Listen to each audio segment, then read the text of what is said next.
Shrimad's divine grace of I Charanadam and the Bhaktivedanta Swami Srila Prabhupada ki.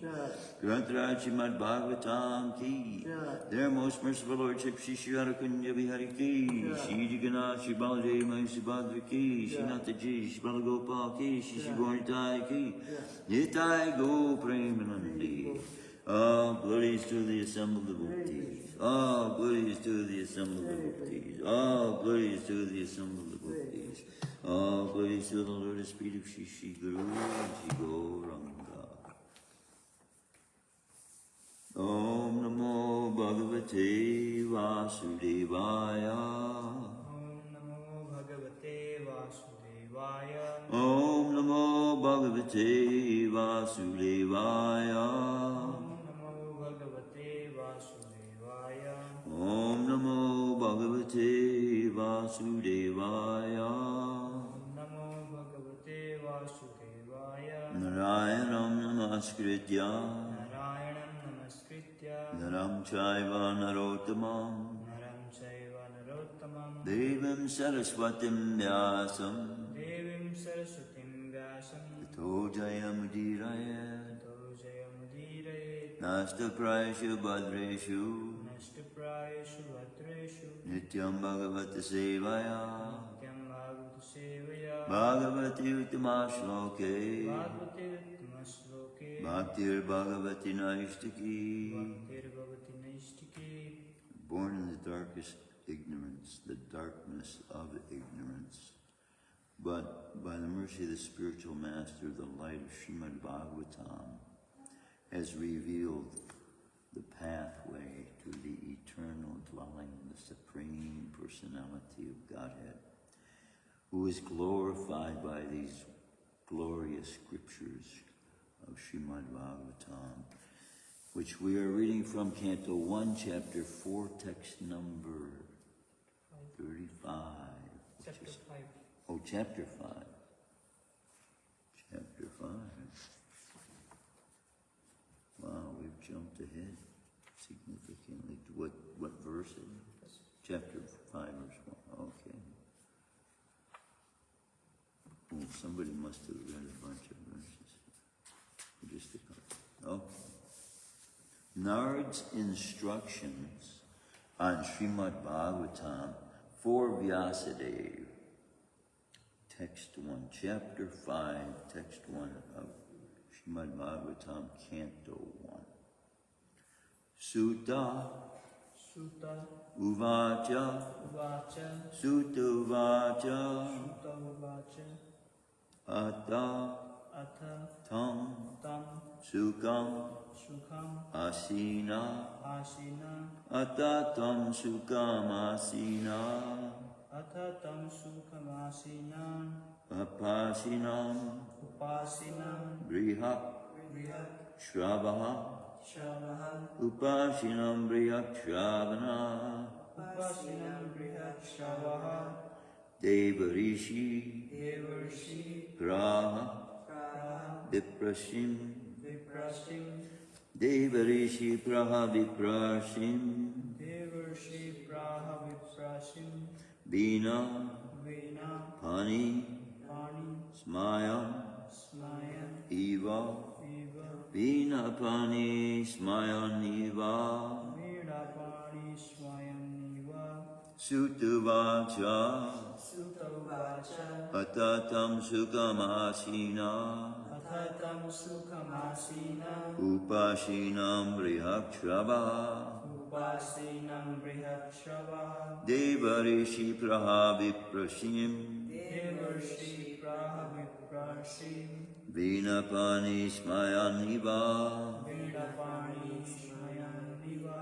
Sutuvacha Uvacha. Atatam Sukamasina Athatam Sukhamasina. Upashinam Brihakshava Upasinam Brihat Shavaha. Devarishi Praha Viprasim Devarshi Praha Viprasim. Vina Pani Smayam Eva Vena Pani Swayan Eva.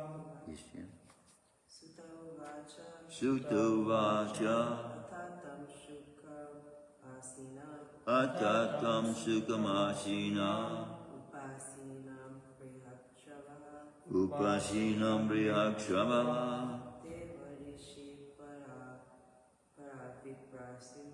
Devarishi Praha Viprasim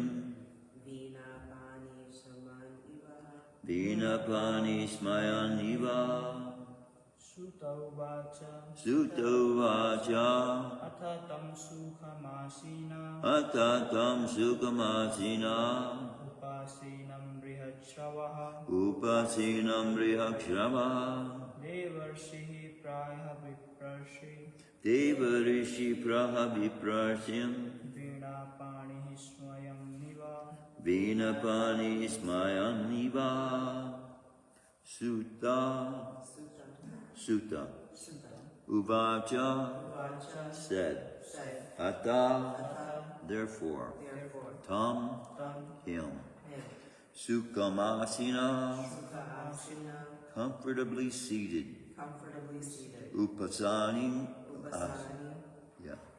unto one sitting nearby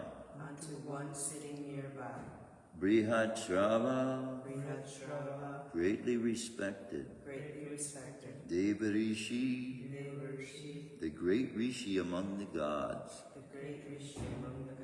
Praha said Viprashim unto the Rishi among the Brahmins Vinapani one who carries a vina in his hand My Smayan Eva apparently smiling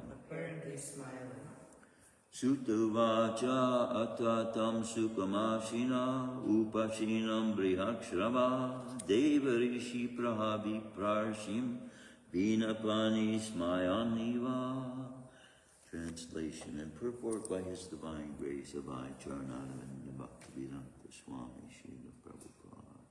Sukata Goswami said, thus the sage amongst the gods, Narad, comfortably seated and apparently smiling, addressed the rishi amongst the Brahmins, Vedavyas. Please repeat.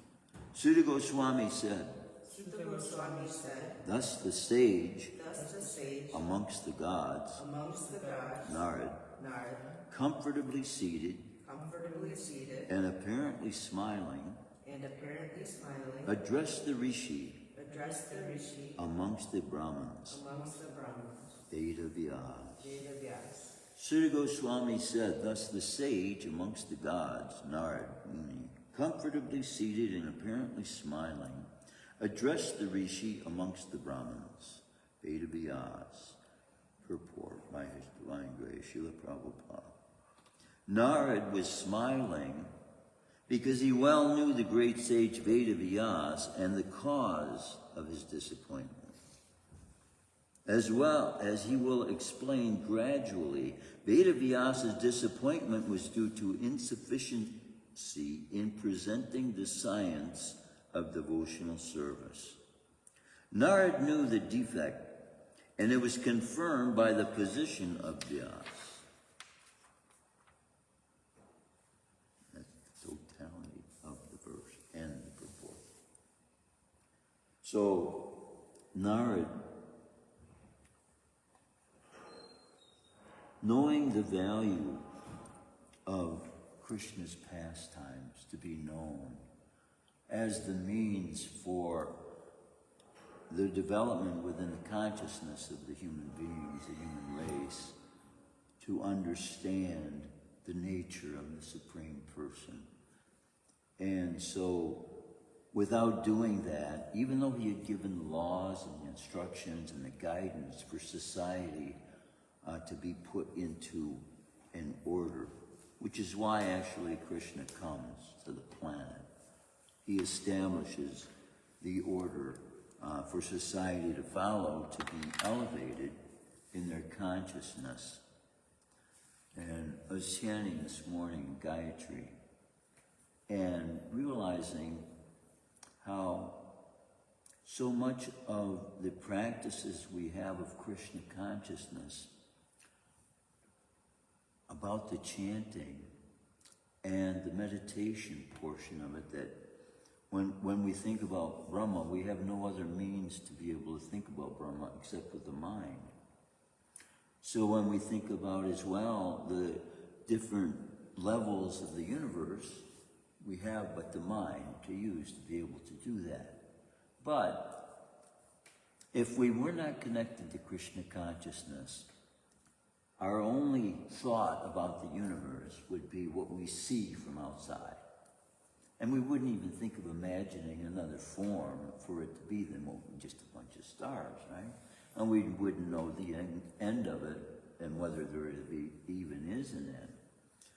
But we get from Shrimadbhagavatam a knowledge of the depth, the width, the height, the age, and who was there when it started, and what kind of activities took part while this original form we call the earth was first put into its place.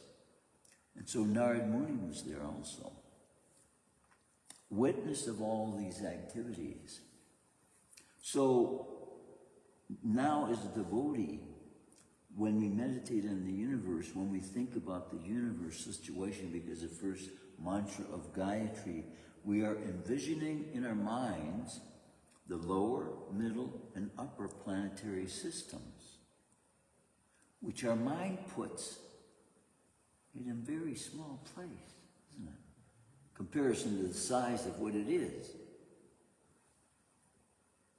But then look at what size it actually is in comparison to the body of Mahavishnu. So, but then when we look at the inhabitants of the interior surface of the universe, right? That which lies beyond what we see of the stars, the living entities on that surface would see the universe from a similar perspective that our minds are automatically putting it into, because we have to meditate on the universe. And we know the form it takes as a lotus, and that the stem of the lotus makes up the lower planetary systems, and the upper planetary systems make up the lotus which Lord Brahma is situated on. And so, because the nature of those bodies that are able to dwell on that inner surface of the universe, because they have access to the shores of the causal ocean, that milk ocean, which is like one big surrounding of Mahavishnu, who is in the middle of all that. So there, on that surface of the inner surface of the universe, there is a delineation of progress Lord Brahma is able to access in reaching the dwelling of Mahavishnu, right? These delineations are reflections brought into the interior of the universe, which also are designated as kind of like boundaries, right? So we have Om Bhur Bhuva Svatat is describing the various levels of the planetary systems put into the universe. So this automatically gives us the same kind of consciousness or perspective that those on the highest dwelling of this universe are able to see the universe from as well. They don't need to use the mind, they see. See those bodies like Hiranyaksha. That body was so huge, he was able to even move the earth. And so Varaha, by the threatening he was doing to wanting to submerge the earth under the ocean, it said that Varaha picked the earth up out of that causal ocean with his tusks. So Varaha, being that size, was dealing with a human form comparable to him.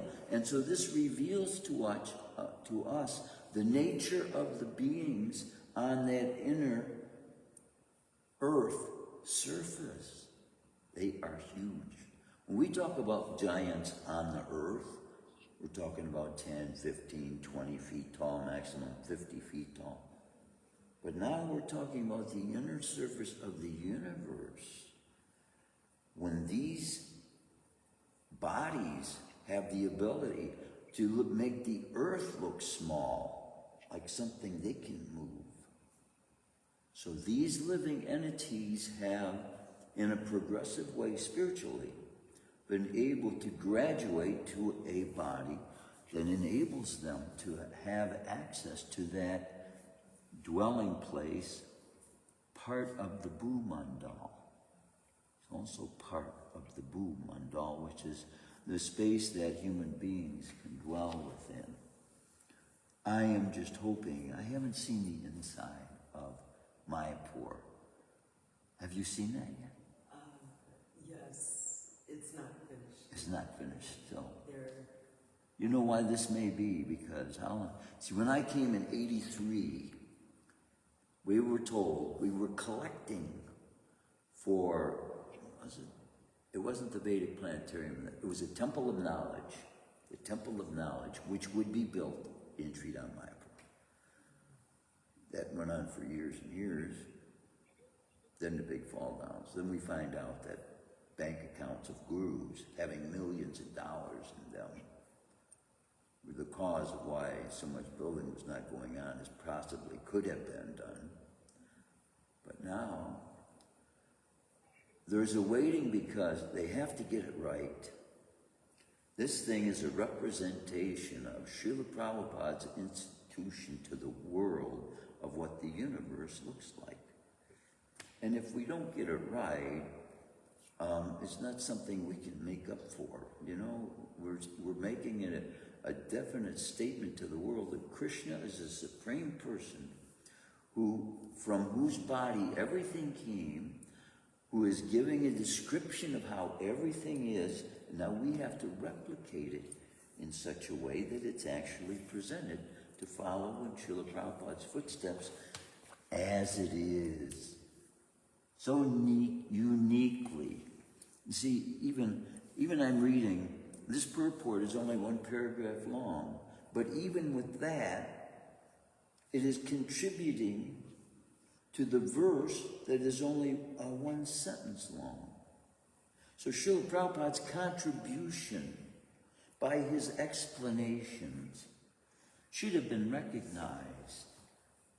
His devotees wanted Srila Prabhupada to have a Nobel Peace Prize for this contribution to the world of Shrimadbhagavatam and what to speak Chaitanya Charitamrita. But he wasn't being recognized because it was being said that he was only copying what had already been written. But without the purports, we would be left with the same conclusions drawn by every other Mayavadi that came to the United States that tried to present their version so that they could buy the wealth they gained by selling books and having people give donations that they could become wealthy. And Srila Prabhupada, you don't see his ownership on titles on any of these buildings. He did it for Krishna. That's the glory of our lives as well. If we can dedicate our lives to the continuance of Krishna consciousness by somehow or other, by hook or by crook, and by whatever little part we can contribute to the furtherance, this will help the world come to the knowledge of Krishna and transform this world by everyone's efforts now, turning towards bhakti, the spiritual energy of God, the internal energy which is love itself, and be fulfilled in this one lifetime for that the human form is being given for. The purpose of once and forever getting out of the place of death and going once again back to the place where we are all longing to go by our anticipation and longing for happiness, joyfulness, fun, pleasure, all these things we hope for. That we're building riches in this world to try and experience to the extent that we believe we can.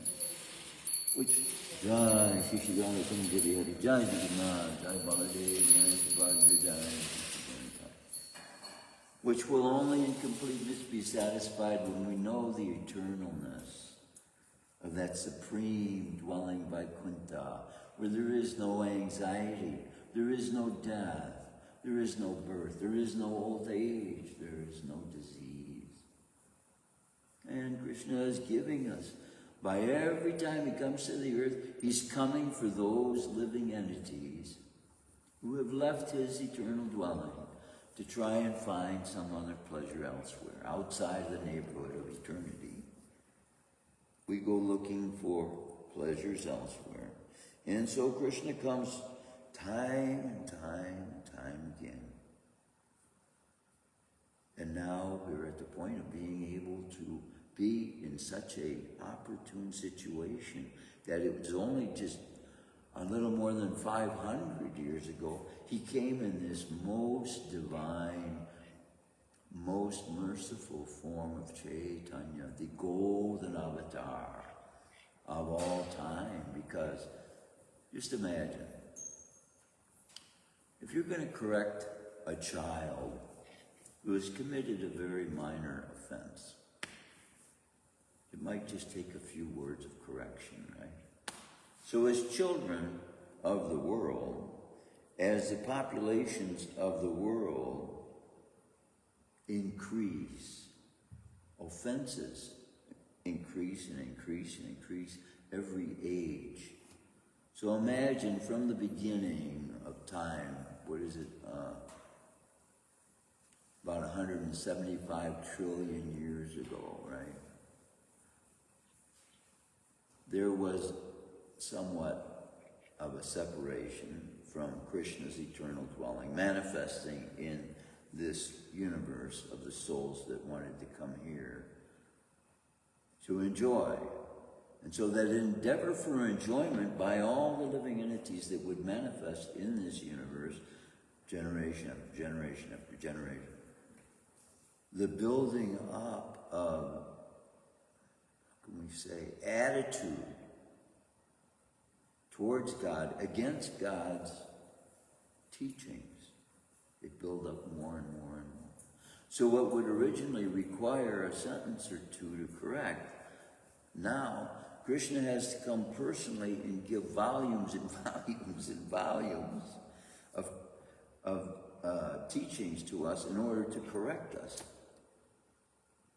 to reveal to us by the example we need, because we have so long immersed ourselves in activities so contrary and foreign to his spiritual activities and foreign to true human life. Even the human forms we've had before this, without knowledge of Krishna, is not really considered human. We're acting like animals, even though we have a human form.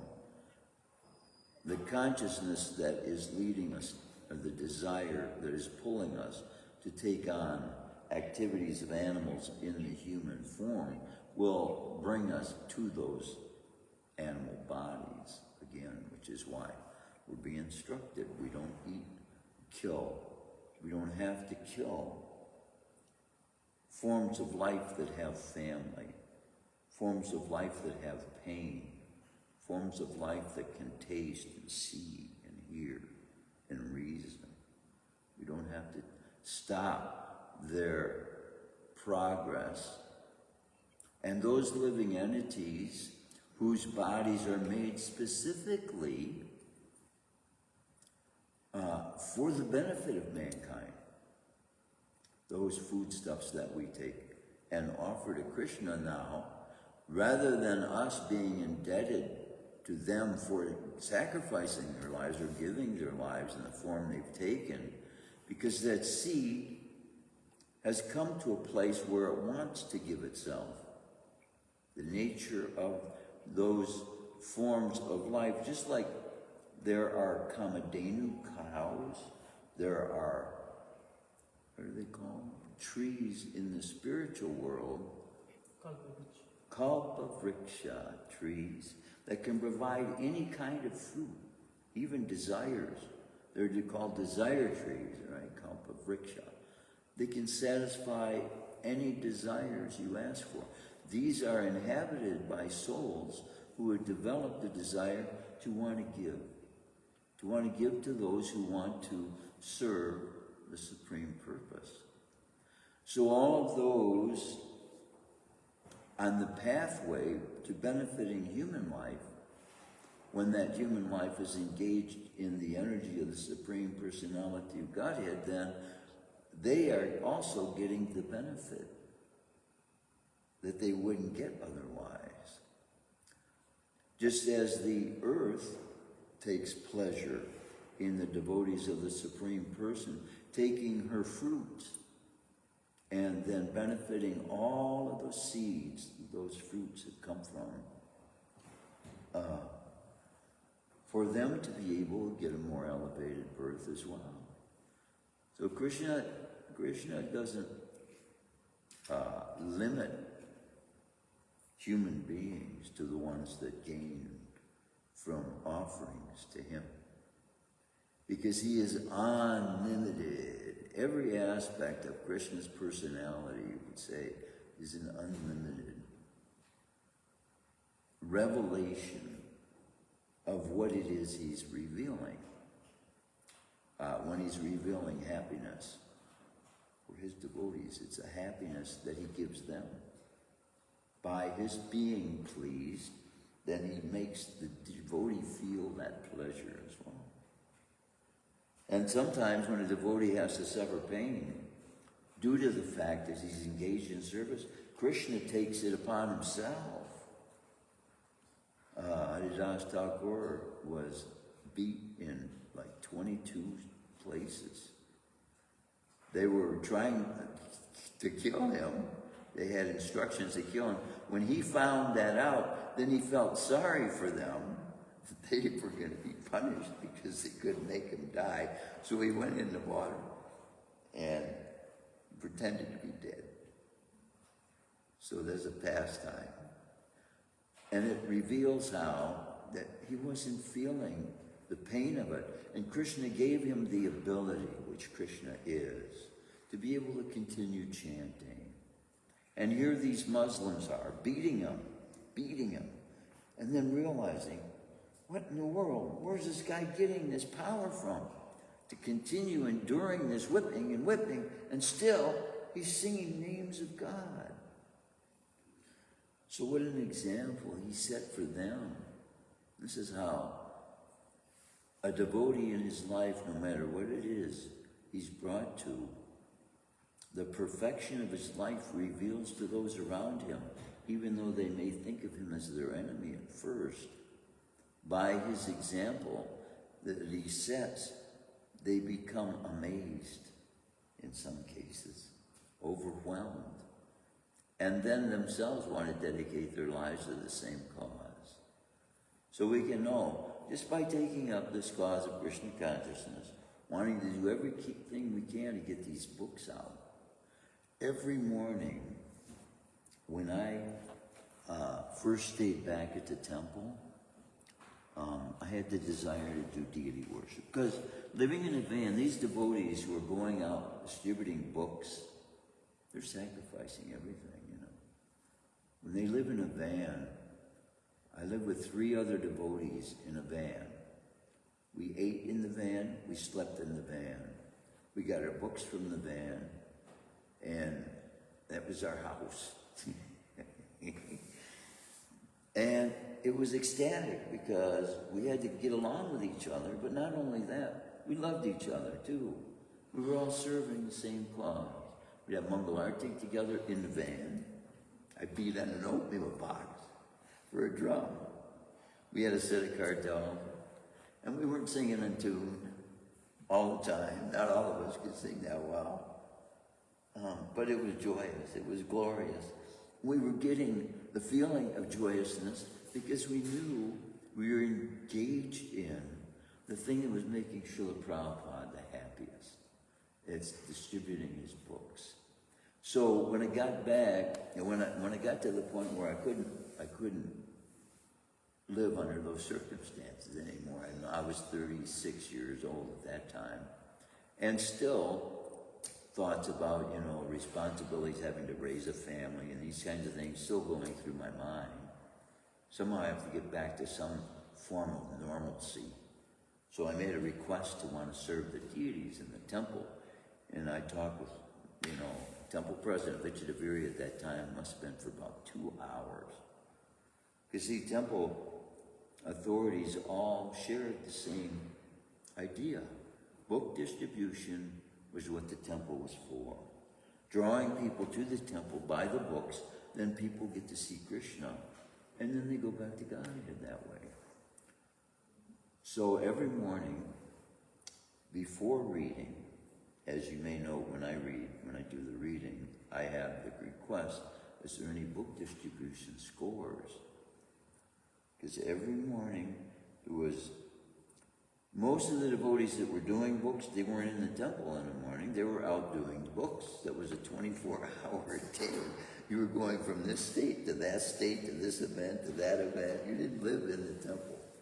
In fact, when Braj Bihari, his name at that time was Arjun, when he told me, Prabhu, living in the temple is Maya. I thought, what is he talking about? How could living in the temple be Maya? But see, we have a very comfortable life in the temple. We eat 3 meals a day and we have no worries. We got no bill. All we have to do is read and chant and do, service, simple little tasks in Krishna consciousness. When you're out on the road, every day you're confronting hundreds of people and battling them. You're on the front lines, battling them with their arguments. What is this? Who are you? You with some cult or something? What are you guys doing out here, Or you have to get caught by the police, pulled down and explain to them, to the police department, what you're doing distributing books, or how come you're in this thing. So, every morning, there would be hundreds of books counted that were going out by every devotee. Every devotee, they do sometimes 40, 50, up to 100 books. In the airport, we were distributing books in the airport. There were like 15 devotees in the airport, 3-4 groups. They take 3 or 4 vans. There were 2 or 3 different airport, places. And it was open at that time. You didn't have to show ID or anything like that to get into the airport. And everybody that was going their plane, they want something to read. They have to go to they have a drugstore there where they pick up a newspaper or whatever. But there's the devotees with books that they could change their life for the rest of their lives. And devotees were getting known as distributing books. And even comics were being made about devotees. Hare Krishna was becoming a household name. Hare Krishna's in the airport again, And then we would have newspaper reporters come here and write. One newspaper reporter, she did a write-up. I gave her an interview. She won an award, a publisher's reward, for the wonderful review she did. This was, I think it was Time Life magazine.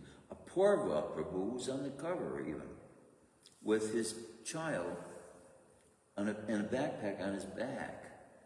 And they had done such a nice interview also with Purva and his family, showing how devotee life is.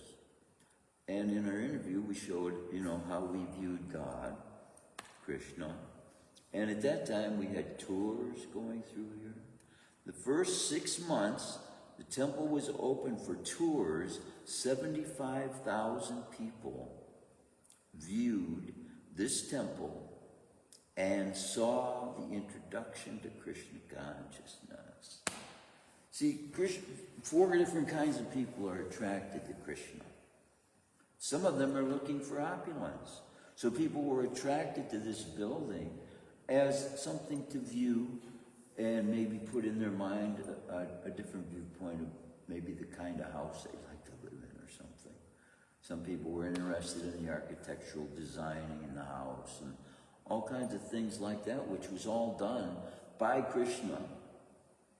His ability in man, put it into the mind of Mr. Fisher, what kind of house to build. And here we have 3 altars that were built for entertainment. This used to be the dance hall for the band to be in. But Krishna made it, as soon as Srila Prabhupada saw this, he said, oh, there's the altar. He knew by these three altars there. There was Gaurita, Radha Krishna, and Jagannath, Baladev, Subhadra. He saw that immediately upon entering this room. So Krishna had it planned and put the mind's ideas in Mr. Fisher's head, how he wanted it to be built. Krishna's living here, and he'd probably be here longer than Fisher was. So the house was actually built for Krishna. Fisher didn't know that. But think about it. Whose house is it if he lives in it the longest? It's Krishna's house. But see, that adds to the value of this home. Just like Veda Vyas adding the pastimes of Krishna to the Vedas now makes it all palatable, makes it all worthwhile, makes it all us have the ability to experience the happiness of seeing what Krishna does to his devotees, seeing the activities he takes part in, playing games, played chess with a devotee. He does all these things. And devotees, he gives them the ability to be on an equal basis with him. So he takes away the illusion that he's God. It's not an illusion, but he takes it away as though it were an illusion to allow them and us to see him. So on the altar, it's like that too, because you're dressing Krishna. Krishna is the same one from whom all the universes are emanating, and here you are dressing the body of the one from whom the universes are emanating. So, two, we go back in the room because we don't want Krishna to hear if we have to say something. And this is also an illusion, because Krishna, of course, hears everything. It's all being recorded in that. But it's a form of respect as well. It's built in to the activities that Narad Muni gives us to follow Krishna. So the same Narad Muni who is guiding Veda Vyas to write his own pastimes gives us pastimes to engage with Krishna in by following his instructions. So we recite the mantras. We dress Krishna. We go on the altar. We can massage Krishna's feet. You can touch Krishna's feet to your head. And you can feel Krishna's thoughts of favorable, pleasurable experience with you being there. So that's what this service to Krishna in the form of deity service is offering. It's not offered to all of mankind. Some people can't envision God as a person. They have to see him as a power. That power being so great, nobody can control it. It's greater than God. It is God. God is the power. He's not a person. He's the power. But all power comes from the powerful, which is personal energy. It's all personal energy. We have to see it as such. In effect, the external energy of Krishna is still coming from Krishna. So everything that was brought into existence was brought into existence from the substances that exist within the body of the one from whom everything comes, right? But by his own classification of it, then we understand that the interior energy is superior to the external energy. So it is life-dependent that the internal energy function for this body to continue existing. But if we just sit here, I'm not going to stop existing. So the external energy is required, but that activity that Krishna describes, one who is in full knowledge knows that activity, which is action in inaction. That's what this chanting is. It's inaction in action. Because your body is sitting there in one place, which someone would say, oh, well, you're just sitting there, doing nothing. But the activity by the sound vibration you're creating is actually the most powerful. For this day and age, it's the most powerful act that can be done, actually, if you analyze it powerfully, because it is the sound vibration that can liberate a soul. What can do that in this material world? I don't know of anything that can liberate the soul. But the sound vibration of Krishna's name can do that. Wow. That is powerful, isn't it? And Krishna is giving us the ability, a body that can do that. I don't know that the bugs can do that. They're probably parrots and birds. In effect, every parrot we see, we should try and convince them to do that. Just chant Hare Krishna. In Arizona, in Tucson, we have a pet, Suka, parrot. And the parrot was taught to chant Hare Krishna. What? Hare Krishna, Hare Krishna. So, see, even that parrot, not all parrots can do that. But that parrot was brought to a place of progression spiritually where he was put into Krishna's temple. And he can preach because he's saying the most powerful sound vibration even a human being can speak.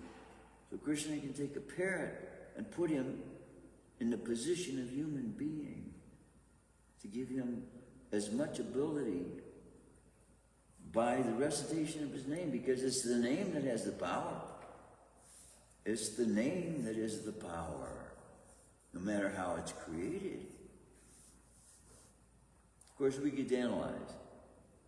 Mayavadi says Krishna in a different way than someone who loves Krishna says it, because Mayavadis, they're of that mind that the power is greater than the person. That's why they seek to be one with the power, because they think the sound vibration, the concept is there. Krishna is not different from his sound vibration. Yet he never leaves Vrindavan. Yet his sound vibration is here.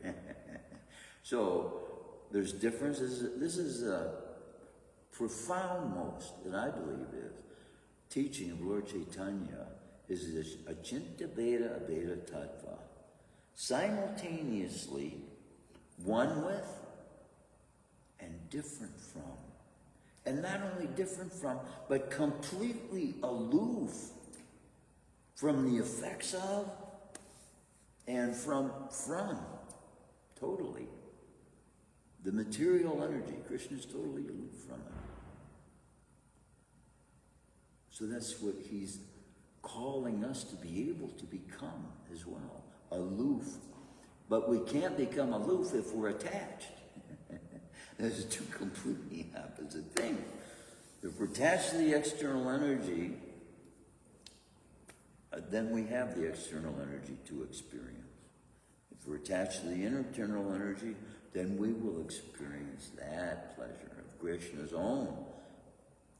The internal energy we can experience in the form of love divine, in the form of pleasure, in the form of happiness that it is only limited by that which we restrain from giving over to Krishna. We have reservations in our heart about how much we're willing to put out, right? And that is what keeps us from experiencing the completeness of that happiness, is the restraint we put on the extent we're going to go to allowing Krishna to take over. my life is not mine now to guide. I've given it over to Krishna, and he's allowed a guru who can see me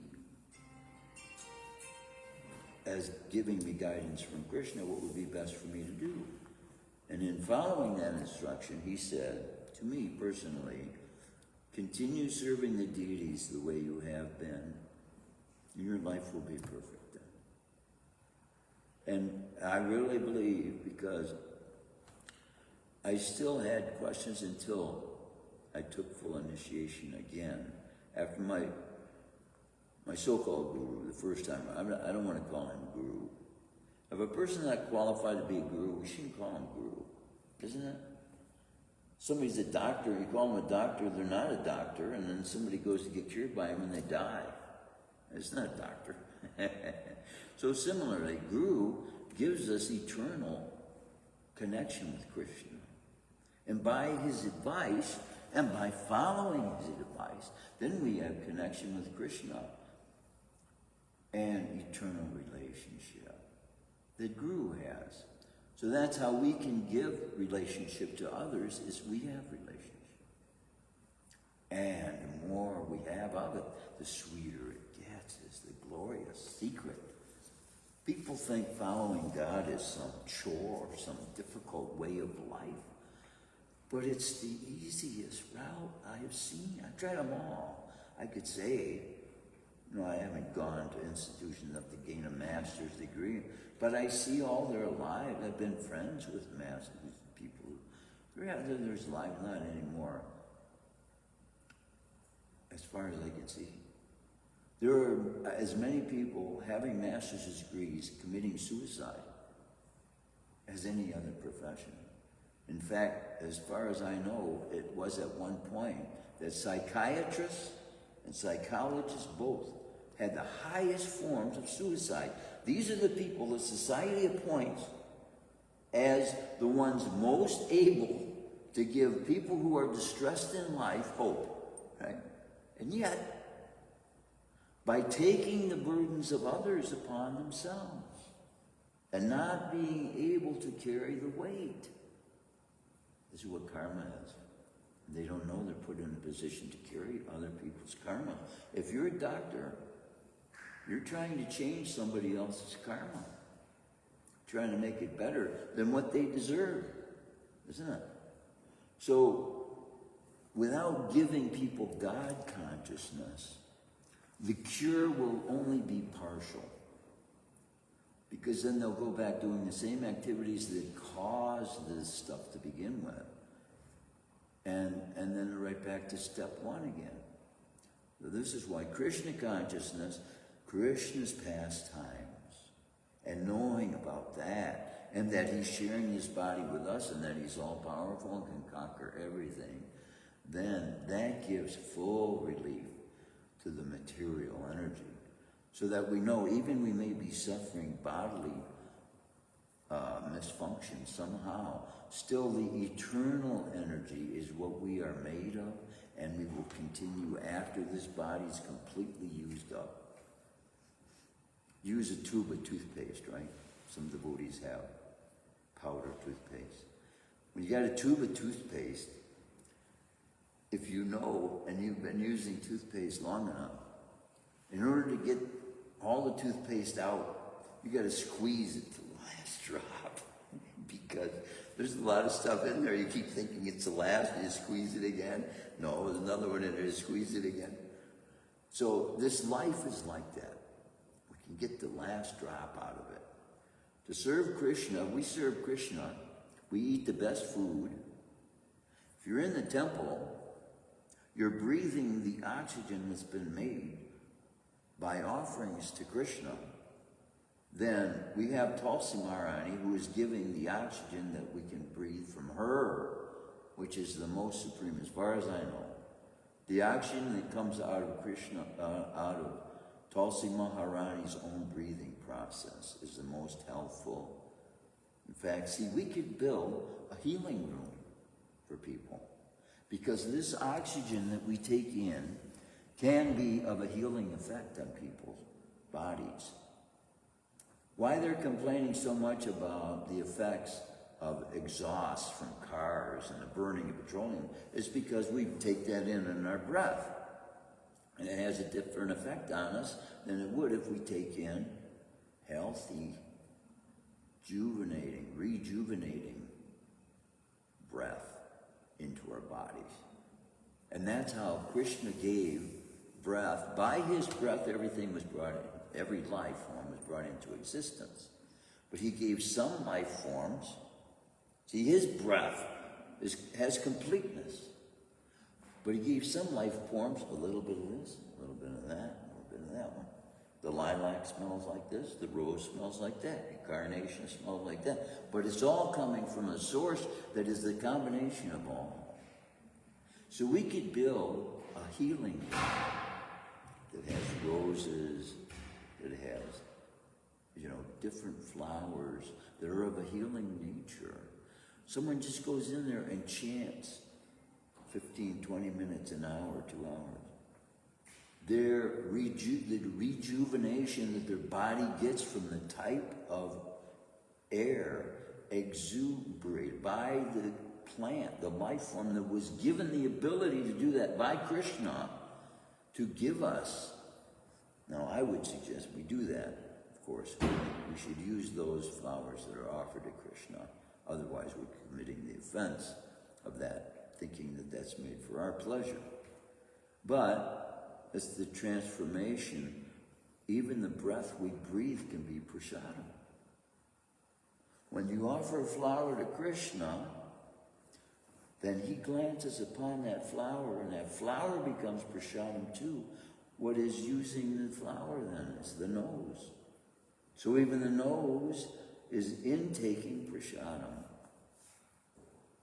So every port that can take in that which is healing, the body will enable the body to experience healing.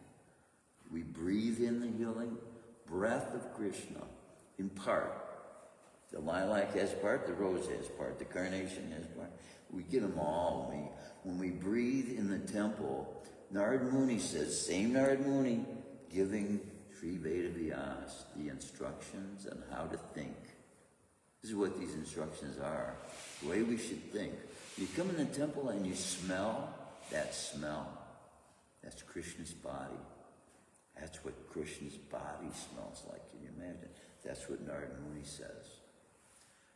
See, so we understand by revelation of these teachings the nature of God. His body is nothing like ours. I was just reading about Shrimadbhagavatam. After he has sons and everything, he raises the whole family. His form of renunciation is he goes out in the woods and rolls around in his own stool and urine. But it smells so fragrant, it can be smelled for like 40 miles. And people wonder where the beautiful fragrance is coming from. And it's Shrimadbhagavatam's stool. Because nothing can come out of Krishna's body that's contaminating. Everything that comes out of Krishna is purifying. And so we have the greatest environment to live in even. All these protesters, you're making the environment bad. Well, go live in the temple then. Live in the temple and you have everything. Glorious life. Everything is perfect in the temple. So everybody has to cook, right? I mean, if they're going to eat, somebody has to do the cooking. Of course, a rich man could say, well, I hire somebody to do the cooking for me. But then they have to pay someone to do it, so the energy they spent to get the money, then they still have to do that. With Krishna, we know all the ability we have is coming from Krishna. So it's actually Krishna's energy that even does the cooking. We're just there to derive the will and the ability to move the body. And then it happens.